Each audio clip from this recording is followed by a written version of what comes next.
Hello दोस्तों, कमाल का अपडेट लेके आया हूँ दोस्तों। जो खेसारी लाल के न्यू सॉन्ग के बारे में बताना जा रहा हूँ, कब किस चैनल से रिलीज होगा उसका आज ही जब फर्स्ट लुक टीजर आउट हो गया दोस्तों। खेसारी लाल यादव का अगर फैन है दोस्तों तो वीडियो को अंत तक देखिएगा।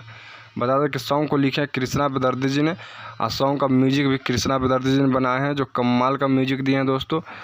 सॉन्ग को गाए हैं खेसारी लाल यादव और पलक पांडे, जो कमाल का सॉन्ग में मधुर आवाज़ के साथ गाए हैं दोस्तों।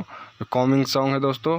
बता दें कि वीडियो में खेसारी लाल के साथ जो एक्टर्स नज़र आएंगे, रक्षा गुप्ता, जो बहुत कमाल का बैक टू बैक इनका है जो सॉन्ग आने वाला है दोस्तों।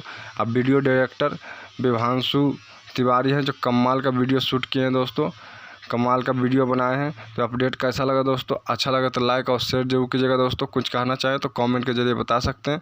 अगर हमारा यूट्यूब चैनल को सब्सक्राइब नहीं किया तो सब्सक्राइब कर लीजिएगा दोस्तों, ताकि भोजपुरी से हर जुड़ी हुई खबर आपको सबसे पहले पहुंचे। फिर मिलते हैं एक नए अपडेट नए जानकारी के साथ दोस्तों। तब तक देखते रहिए खेसारी अपडेट ऑफिशियल।